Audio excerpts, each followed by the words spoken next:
ಆಯ್ತಾಯ್ತು ಹುಷಾರ್ದಂಗೆ ಹೋಗ್ಬರ್ರಿ. ಅಪ್ಪ ನನ್ನ ಗಾಡಿ ಚಾವಿ ಐತೆ ನೋಡಿ ತೊಗೊಂಬ ಹೋಗಲ್ಲಿ. ಆಯ್ತಾಳಪ್ಪ ತೊಗೊಂಬರ್ತೀನಿ. ಮತ್ತು ಬೇಬಿ ಚಂದ ನೋಡ್ಕೊ ನಮ್ಮ ಅಪ್ಪನೇನು. ಆಯ್ತಾಯ್ತು ಚಂದ ನೋಡ್ಕೋತೀನಿ. ಆಯ್ತಾಳಪ್ಪ ನಾ ಹೋಗ್ಬರ್ತೀನಿ. ಹಾಂ ಹುಷಾರ್ದಂಗೆ ನೋಡ್ಕೊರಿ ಮನಿ. ಆಯ್ತಾಳಪ್ಪ ಹೋಗ್ಬಾ. Bye bye baby. Okay bye bye. ಅಪ್ಪ ಚಾ ಕುಡ್ದೆ ಅಪ್ಪ? ಹಾಂ ಅಪ್ಪ ಕುಡ್ತೀನಿ ನೋಡು. ಬೇಬಿ ಟೀ ಮಾಡ್ಕೊಂಬ. ಆಯ್ತಾಯ್ತು ಮಾಡ್ಕೊಂಬರ್ತೀನಿ, ಬರ್ರಿ ಇಲ್ಲಿ ತಗೊಂಡ್ ಹೋಗ್ರಿ. ಆಯ್ತಾಯ್ತು. ಯಪ್ಪ ಸ್ವಲ್ಪ ಚಾ ತೊಗೊಂಬರ್ತೀಯ? ಆಯ್ತಾಳ ಮಗನ ತೊಗೊಂಬರ್ತೀನಿ. ಇದು ತಗೋತಮ್ಮ ಚಾ. ಬೇಬಿ ಸಂತೆಗೆ ಹೋಗಿ ಏನಾದ್ರು ತರಕಾರಿ ತೊಗೊಂಬರ್ತೀಯಾ? ಏನು ತಂದು ಕೊಡೋಕಮ್ಮ ನಿನಗೆ? ಜಾಸ್ತಿ ಏನಿಲ್ಲ ಬೇಬಿ, ಒಂದು ಟೊಮ್ಯಾಟೊ ತೊಗೊಂಬ 1 kg ಅಷ್ಟೇ. ಹೌದಾ ಆಯ್ತಾ ಅಪ್ಪ. ನೀವು 1 ಕಿಲೋ ಟೊಮಾಟೊ ಯಾಕೆ ಬರ್ತಿಲ್ಲಪ್ಪ? 1 ಕಿಲೋ ಟೊಮಾಟೊ ತೊಗೊಂಬ ಅಪ್ಪ ಹೋಗಿ. ಆಯ್ತಾ ಆತಮ್ಮ. ನನ್ನ ಮಗ ಯಾಕೆ ನನ್ನ ಕಡೆ ಎಲ್ಲ ಕೆಲಸ ಮಾಡಾಕ್ತಾನೆ ಏನು?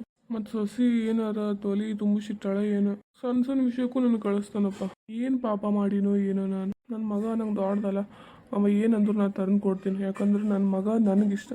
ಅವನ ಆಸೆನ ನಾನು ತೆಗೆದು ಈಡೇರಿಸ್ಬೇಕು. ನಾನು ತಂದು ಕೊಡ್ತೀನಿ ನನ್ನ ಮಗ. ಅಲ್ಲ ಬೇಬಿ, ಎಲ್ಲ ಕೆಲಸ ಮಾವು ಯಾಕೆ ಕೊಡಾಕತ್ತೀರಿ? ಹಂಗಲ್ಲ ಬೇಬಿ, ನನಗೆ ನಮ್ಮ ಪಪ್ಪಗೆ ಕೆಲಸ ಕೊಡ್ಬೇಕಂತ ಏನಿಲ್ಲ. ಡಾಕ್ಟ್ರ್ ಅಂದಾರ ಅವ್ರು ಸ್ವಲ್ಪ ಅಡ್ಡಾಡಂತೆ. ಬಟ್ ಅವ್ರು ಅಡ್ಡಾಡಂತಂದ್ರೆ ಅಡ್ಡಾಡಕತ್ತಿಲ್ಲ ಗೊತ್ತೇನ.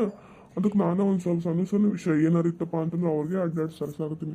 ಹೌದಾ baby, you are too good son ಗೊತ್ತಾ. ಆದ್ರೆ ಬೇಬಿ ಪಾಪ ಮಾವ ಏನು ತಿಳ್ಕೊಬಾರ್ದು, ಜಾಸ್ತಿ ಕೆಲಸ ಕೊಡ್ತಾರೆ ಅಂತ ತಿಳ್ಕೊಬಾರ್ದಲ್ವಾ. ಅವ್ರು ಏನಾದರೂ ಅನ್ಕೊಳ್ಳಿ ಬೇಬಿ, ನನಗೆ ಅದ್ರ ಬಗ್ಗೆ ತಲೆ ಟೆನ್ಷನ್ ಇಲ್ಲ. ನಮ್ಮಪ್ಪ ಚೆನ್ನಾಗಿದ್ರೆ ಸಾಕು. ಅವರು ಅಡ್ಡಾಡಿ ಅವ್ರ ಕಾಲು ಸ್ವಲ್ಪ ನೋವು ಕಮ್ಮಿ ಆದರೆ ಸಾಕಲ್ಲ. ಅವ್ರು ಏನಾದರೂ ಅನ್ಕೊಳ್ಳಿ ಬೇಬಿ. ನನಗೆ ಚಲೋ ಸೊಸಿ, ನಂಗೆ ಚಲೋ ಮಗ ಸಿಕ್ಕನಲ್ಲ. ಯಾಕೆ ತಪ್ಪು ತಿಳ್ಕೊಂಬಿಟ್ನಿ ಏನೊಬ್ಬ, ನಂಗೆ ಗೊತ್ತಾಗವಲ್ದಲ್ಲ.